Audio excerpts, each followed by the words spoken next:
जब सच्ची मित्रता के बारे में बात होती है तो सबसे पहले कृष्ण और सुदामा की कहानी याद आती है। लेकिन ये कलयुग है दोस्तों, क्या वैसी दोस्ती आजकल के ज़माने में संभव है? मैं कहूँगा हाँ। मैं जय और वीरू की फिल्म की बात नहीं कर रहा, मैं जिस पक्की वाले की दोस्ती की बात कर रहा हूँ वैसी ही कहानी आज आपको मैं सुनाता हूँ, जिसको सुनकर आप जान जाएंगे कि एक सच्ची दोस्ती क्या होती है। दोस्तों, गंभीर रूप से बीमार दो आदमी एक ही अस्पताल में एक ही कमरे में रहते थे। इसमें से एक आदमी जिसके फेफड़ों में तरल जमा हुआ था, उसको ट्रीटमेंट के रूप में प्रत्येक दोपहर 1 घंटे के लिए अपने बिस्तर पर बैठने की अनुमति दी जाती थी। उसका बिस्तर कमरे की इकलौती खिड़की के पास था। दूसरे आदमी को अपना सारा समय अपनी पीठ के बल लेटे लेटे बिताना था। ये दोनों व्यक्ति अब कई समय तक एक साथ से रह रहे थे। अब ये आपस में घंटों तक बात भी करना शुरू कर दिए थे।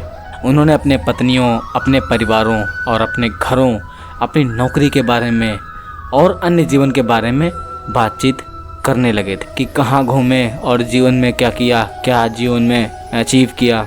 हर दोपहर खिड़की के पास बिस्तर पर बैठा आदमी 1 घंटा अपने बिस्तर पर बैठकर खिड़की से बाहर की दुनिया का नज़ारा देखता था, तो वह अपने रूममेट उन सभी चीज़ों का वर्णन करके सुनाता था। एक तरह वे दोनों ही बाहरी दुनिया से जुड़ा हुआ महसूस करते।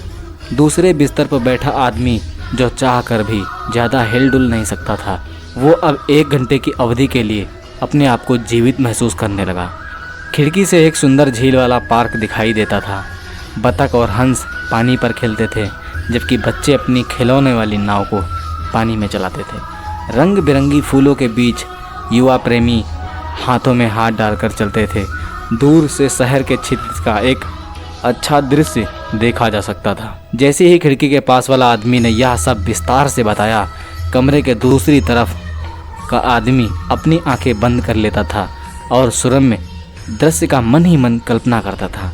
एक दिन उसने गर्म दोपहर में खिड़की के पास से गुजरने वाली परेड का वर्णन किया। हालांकि दूसरे आदमी को किसी तरह की कोई ध्वनि या बैंड की आवाज़ नहीं सुनाई देती थी, फिर भी उसका वर्णन खिड़की के पास वाले आदमी द्वारा किया जा रहा था। दूसरा आदमी इसे आंख बंद कर देख सकता था और अपनी कल्पना मन से कर सकता था।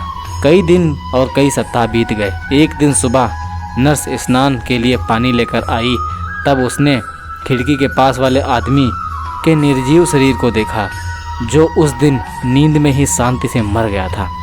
वह दुखी हुई और शव को ले जाने के लिए अस्पताल के परिचारकों को बुलाया। अपने इस मुश्किल सफ़र का एकमात्र हम सफ़र के जाने से पहले अधमरे शरीर वाला दूसरा आदमी जैसे मन से ही अधमरा सा हो गया था।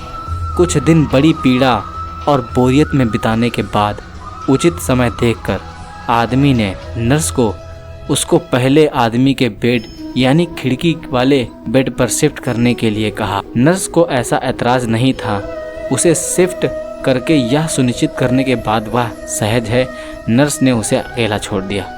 धीरे धीरे दर्द के साथ कई महीने बीत गए। कई महीनों बाद बाहर की वास्तविक दुनिया को पहली बार देखने की लालसा में उसने अपने आप को किसी तरीके से कोहनी पर खड़ा कर लिया और वह बिस्तर के पास की खिड़की के बाहर देखने के लिए धीरे धीरे मुड़ा। उसे आश्चर्य का ठिकाना ना रहा जब उसने खिड़की से बाहर एक ऊंची दीवार देखी, जिसके उस पार देखना कुछ भी संभव नहीं था। वह सोचता रहा पर कुछ समझ ना पाया। तब उस आदमी ने नर्स से पूछा कि उस मृतक रूममेट ने कैसे इस बड़ी दीवार के बावजूद भी उसके उस पार की चीज़ों का वर्णन कर दिया। नर्स ने यह जवाब दिया कि वह आदमी तो अंधा था और दीवार भी नहीं देख सकता था। नर्स ने कहा, शायद वह सिर्फ आपको प्रोत्साहित करना चाहते थे। दोस्तों, इस कहानी का यह संदेश मिला है कि जीवन में आप किसी भी विकट परिस्थिति से गुजर रहे हों, लेकिन आप हमेशा कोई ना कोई आशा की किरण ढूंढकर परिस्थिति का सामना कर सकते हैं। दोस्तों, लोग कहते हैं कि प्यार एक नज़र में भी हो जाता है, लेकिन मैं कहता हूँ कि सच्ची दोस्ती के लिए एक नज़र की भी ज़रूरत नहीं होती है। दोस्तों, ये कहानी आपको कैसी लगी कमेंट सेक्शन में ज़रूर बताइएगा। इसी के साथ राधे राधे।